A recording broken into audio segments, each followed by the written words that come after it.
Já. Olá, meu nome é Júlia Miara. Eu sou professora e cofundadora do IPEA, Comunidade de Pensamento. O IPEA é uma escola, a gente promove diversos cursos, palestras, grupos de estudos, debates sobre diversos temas dentro das humanidades, sobre feminismo, sobre política, sobre mitologia, sobre filosofia, sobre economia, sociologia, enfim, nós temos uma grande área de conversa. E hoje a gente vai apresentar para vocês uma reflexão sobre mulheres na mitologia, mulheres na literatura e mulheres na filosofia. Eu estudo principalmente antiguidade, estudo figuras femininas na antiguidade, tal como Medeia, Helena, Ariadne, Antígona, etc. E vou contribuir um pouco para essa conversa nessa área. Olá, eu sou Viviana Ribeiro, sou professora e cofundadora do IPEA, Comunidade de Pensamento. Eu promovo cursos relacionados ao estudo sobre política, sobre feminismo, e então as entradas, as chaves das minhas propostas de curso giram em torno dessas questões. Mesmo os cursos que a gente promove relativos à literatura escrita por mulheres. Nosso caminho de reflexão é para pensar os efeitos políticos desses escritos, pensar a potência política da literatura em si e debater especialmente os escritos das mulheres, numa compreensão de que a literatura é criadora de novos mundos. E isso se aproveita para a nossa vida prática, política e ética como exercício de imaginativo e de pensamento. Não só em termos da potência da imaginação, mas também em termos da nossa capacidade de pensar em outras e novas práticas de relação social, de relação política, econômica, etc. E aí, a Júlia e eu, conversando bastante sobre as nossas pesquisas que se tocam, entrelaçam em diversos momentos e caminhos, pensamos em criar essa série de conversas para debater justamente esses encontros entre a mitologia, a filosofia e a literatura. E aí escolhemos para inaugurar esse canal, essa série, conversarmos sobre Helena Ferrante, as personagens dela, Leda e Helena, que aparecem no livro A Filha Perdida, e o mito, né, de Helena de Troia e sua mãe Leda. Então, falando rapidamente sobre a obra da Helena Ferrante, e um dos temas que me parece ser o tema central de todos os livros escritos pela Helena Ferrante é a questão da maternidade. Então, a maternidade aparece como um dos temas centrais dos livros da Helena Ferrante. Helena Ferrante é uma escritora italiana autora da tetralogia napolitana, Amiga Genial, que tem como primeiro livro. Além da tetralogia, ela ainda escreveu, antes da tetralogia, outros 3 livros, Um Amor Incômodo, Dias de Abandono e A Filha Perdida. E nessas 4 obras a gente percebe o quanto que a questão da maternidade é uma das questões para essa escritora. E não é apenas o tema da maternidade. A Helena Ferrante vai além quando ela escreve os livros dela. Ela tem como um dos propósitos de escrita dela criar uma outra imagem da maternidade e criar uma outra imagem da mãe. E o que significa isso? Dizer que ela pretende criar uma outra imagem da mãe. Significa que, bem, ao longo da história, nós temos diversos mitos ou imagens ou operadores que vão ordenar ou sistematizar uma série de condutas relativas à história das mulheres. Então, nós temos, desde a antiguidade, né, os mitos em que concebiam a mulher como maléfica, traiçoeira, ou ingênua, ou com o espírito mais fraco. A gente vai ver esses mitos, a história desses mitos se renovando a cada contexto político e social. Então, a partir do advento do capitalismo, a gente vai ver esses mitos transformados e a criação de outras imagens, mas que reiteram o papel da mulher dentro da esfera doméstica. Então, a gente vai ver o mito, por exemplo, da dona de casa, da felicidade da mulher em torno da vida familiar. E a gente vai ver essa criação muito forte desse mito da maternidade, que vai dizer, né, que a mulher só é completa se ela for mãe, que o papel essencial da natureza, da essência da mulher, é ser mãe. E dito isso, enquanto ela não realizar essa função natural, ela vai ser uma mulher incompleta, infeliz. A construção do mito do amor materno, que diz que o maior amor do mundo é apenas o materno, apenas da mãe com os filhos. E esse mito produz efeitos na vida de todas as mulheres que reverberam até a nossa geração presente. Se a gente conversar com qualquer mulher, seja da geração anterior à nossa, seja das nossas avós e seja das nossas amigas, a gente vai ouvir relatos sobre o tamanho que é a opressão desse mito, a força desse mito nesse sentido opressor, né, em relação à vida das mulheres. Então, a Helena Ferrante, ela insere a sua literatura exatamente nesse ponto, numa tentativa de criar uma outra imagem da maternidade e da mãe. Existe um livro da Helena Ferrante que se chama Frantumália, que é um livro que reúne entrevistas que a Helena Ferrante escreveu, ou discursos relativos a prêmios que ela recebeu e enviou os discursos escritos. E tem um trecho de um discurso dela que eu acho que sintetiza bastante bem essa questão desse motivo para a escrita, que é criar essa nova imagem para as mães. E esse é um discurso que ela fez em 1992, quando ela recebeu o prêmio de melhor livro de estreia com Um Amor Perdido, que também tem como centro a relação entre a mãe e a filha, a mãe Amália e a filha Adélia. E aí ela escreve um discurso para os jurados, para dizer, para agradecer o prêmio. E o nome desse prêmio é Prêmio Elsa Morante, que é uma escritora italiana também, que é fonte de influência e inspiração para Helena Ferrante, que também tem como tema central da sua obra a relação entre mães e filhos e filhas. E aí a Helena, nesse texto, ela cria uma metáfora para dizer sobre o seu papel de escritora, lidando com esse tema da maternidade, que ela diz, talvez nós, mulheres que escrevemos hoje, tenhamos que criar, como costureiras, novas vestes para as mães. E aí eu vou ler rapidamente esse trecho, que ela diz o seguinte,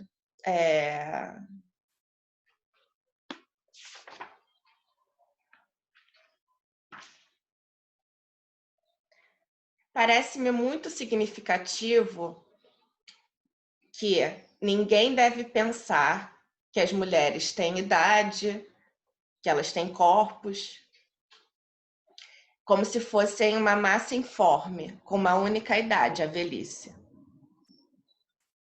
Isso quer dizer que o informe é tão potente ao condicionar a palavra mãe, que filhos e filhas, ao imaginarem o corpo ao qual a palavra deveria se referir, só conseguem atribuir suas formas com repulsa. Nem mesmo as costureiras das mães, que também são mulheres, filhas, são capazes do contrário.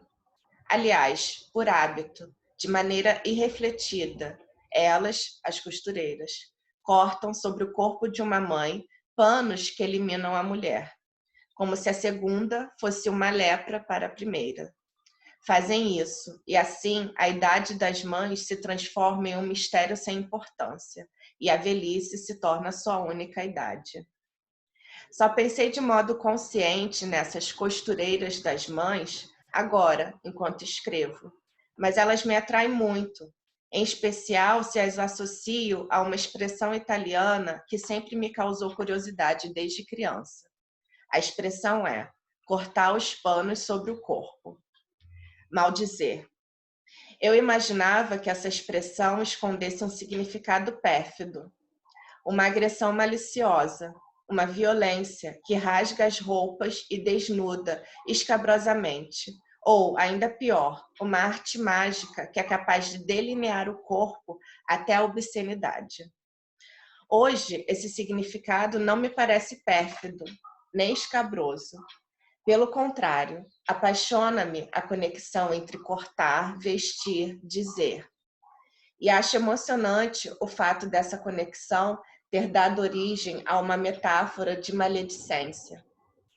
Se as costureiras aprendessem a cortar os panos sobre os corpos das mães, desnudando-as, ou se os ajustassem até recuperar o corpo de mulher que elas têm, que tiveram, estariam despindo-as ao vesti-las.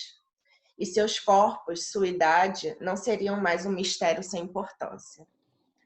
Ao falar das mães e de suas costureiras, talvez Elsa Morante tenha também falado da necessidade de reencontrar as verdadeiras vestes delas e de rasgar os hábitos que pairam sobre a palavra mãe.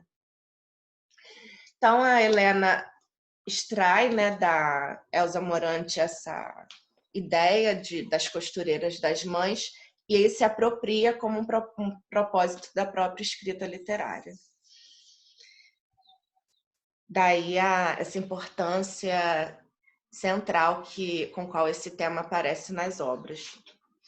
Mas falando especialmente sobre o terceiro livro da Helena Ferrante, que foi publicado no Brasil em 2016, A Filha Perdida, a gente tem nesse livro a história de uma mãe, que é a Leda, que está prestes a realizar 48 anos, e as filhas dela não moram mais com ela. As duas filhas, Bianca e Marta, foram morar com os pais, e logo no segundo capítulo do livro, a Leda, né, personagem narradora, ela já nos apresenta seu estado atual de ânimo.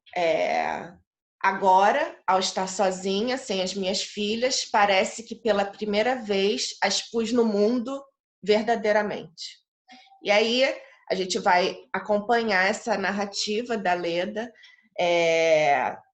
nos contando sobre a sua trajetória como filha e como mãe, a sua trajetória da própria relação com a mãe e da relação que ela teve com as filhas.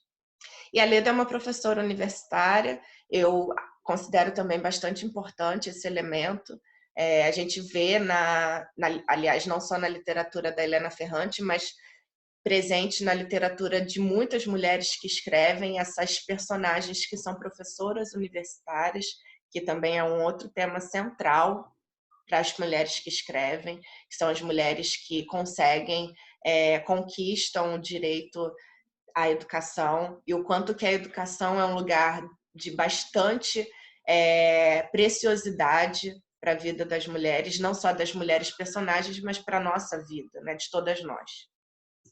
Esse também pode ser um outro tema, né, de conversa no futuro. Essas personagens, né, mulheres educadoras, ou que com desejo muito forte de estudar, né? Mas voltando à história da Leda. E a Leda, então, ela vai tirar férias na praia e ela começa a observar uma autêntica família napolitana, que a origem dela também é de Nápoles. E nessa família, ela começa a ter uma certa fascínio e obsessão por um par, mãe e filha, a Nina, que é uma jovem mãe, ela tem em torno de 19 anos, e a sua filha, Helena, que tem 2 anos. E ela começa a observar essa dinâmica familiar na praia, entre essa família napolitana, né, expansiva, que fala alto, que gargalha, e dentro desse núcleo familiar grande, a Nina e a Helena não estão sozinhas de férias na praia, tem o marido da Nina, tem a cunhada, tem um núcleo familiar estendido ali, mas a Leda passa a observar de forma bastante atenta essa relação entre a Nina, a jovem mãe, e a Helena. E aí, a partir dessa observação, a gente vai conhecendo, então, a história da Leda e como mãe e como filha. Existe o grande insight, né, para a gente estabelecer esse diálogo aqui agora, nos é dado pela própria Helena Ferrante, também em um outro momento desse livro Frantumalha, em uma outra entrevista, que ela mesma chama atenção para o mito que foi a relação entre Leda e Helena. Ela diz isso em apenas um parágrafo, sobre essa influência ou sobre esse pano de fundo que está atrás, que pode estar atrás das histórias que ela cria. E eu vou ler também rapidamente esse trecho. Ele está na entrevista, que se chama O Vapor Erótico do Corpo Materno. E o entrevistadora pergunta assim para Helena Ferrante: a filha de Nina se chama Helena, como a senhora. É uma coincidência? A senhora a descreve como cambeta, suja, feiosa. Em seus romances, essa dupla é recorrente.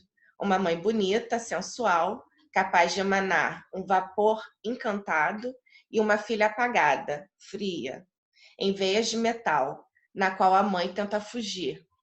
Como se na reprodução a potência materna enfraquecesse e se tornasse inferior. E aí a resposta da Helena Ferrante: na minha experiência, a preponderância da mãe é absoluta, sem termo de comparação. Ou aprendemos a aceitá-la, ou adoecemos. Devo admitir que nunca deixei de me sentir uma filha apagada, nem mesmo quando me tornei mãe. Pelo contrário, o novelo da dupla função, a filha sem peso que assume a preponderância de mãe, tornou-se ainda mais emaranhado. Houve uma fase em que planejei escrever sobre a futura belíssima Helena de Troia como uma menina feiosa, cheia de terrores animais e esmagada pelo fulgor da mãe, Leda, amada por Zeus sob a forma de cisne. Mas o mito é muito complexo, com uma variante mais complicada do que a outra, e não fiz nesse sentido. Em A Filha Perdida ficaram apenas os nomes, Helena e Leda. Antes da Ju falar um pouquinho sobre esse mito da Helena e da Leda, eu só queria comentar também um pouquinho sobre esse propósito da criação de uma nova imagem para a mãe. Ao pensar justamente essa mãe exuberante, a Helena já está dando um passo concreto na criação de uma outra imagem da mãe, né? Diferente da mãe informe, velha, sem idade, sem corpo, que usa aquelas roupas sombrias, aquelas figuras, né, super e sobrecarregadas pelo peso das obrigações, né? Pelo peso da sobrevivência, pelo sustento da família.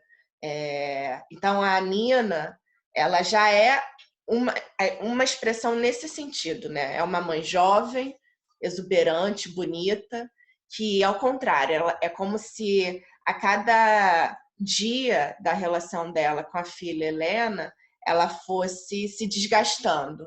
E aí, em determinado momento da história, começa a aparecer justamente essa perda do encanto, um peso, né, que a Nina começa a sentir em que ela vai também deixando aquele papel da mãe perfeita, da mãe super feliz, né? Da mãe que está criando uma criança com todo o trabalho que isso dá, porém, publicamente, ela também sempre aparece feliz e aquele tipo de sentença tão corrente que a gente costuma ouvir das mães mulheres, né? Nossa, eu não dormi nada, passei a noite em claro, mas eu amo muito meus filhos, né? Esse amor maior do que tudo, dá jeito no meu cansaço físico, né? Psíquico e etc. Então, de certa forma, a Helena Ferrante já consegue fazer um deslocamento através da personagem Nina, dessa imagem, já colocando, né, não uma mãe cansada, velha e sem brilho, para uma mãe jovem, bonita e tendo que lidar com os desconfortos de criar uma criança.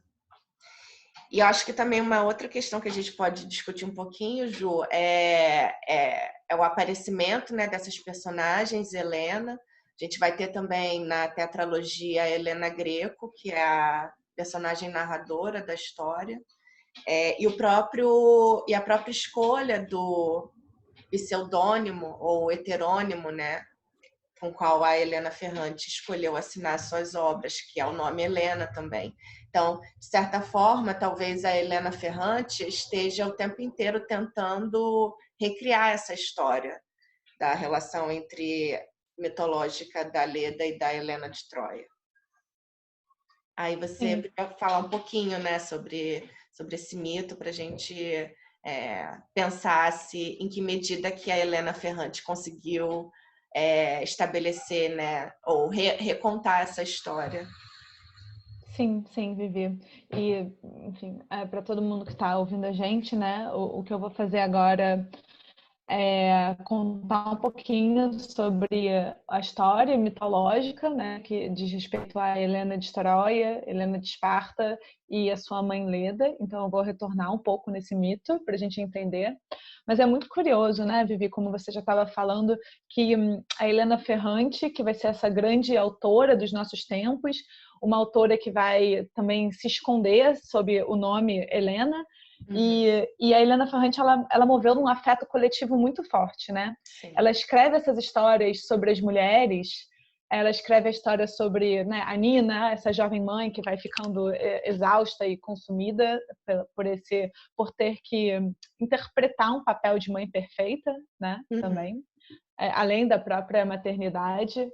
E na série napolitana a gente vê a Greco, né, a Helena Greco, que é toda a história da Helena Greco e da Lila, né, desde a infância até a velhice, e aonde a Helena Greco é uma mulher que ela por muitos momentos parece ser muito insegura e ao mesmo tempo também por conta da sua amizade com Lila sendo provocada a todo momento a conquistas intelectuais, por conta de uma grande competição, momentos de competição feminina e momentos de parceria e amizade e amor ali também.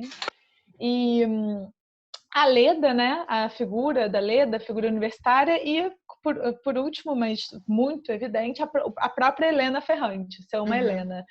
Então a gente fica curiosa, né? Quando a gente começa a observar esses elementos, já abre algo da nossa curiosidade, esses nomes tão recorrentes, aparecendo o tempo todo na obra dela. Essa obra vai falar de amizade entre mulheres, de conquista em lugares da educação, acadêmicos, intelectuais, textuais das mulheres, uma obra que vai gerar um afeto gigante entre as mulheres leitoras, e uma obra que vai questionar esse lugar da maternidade.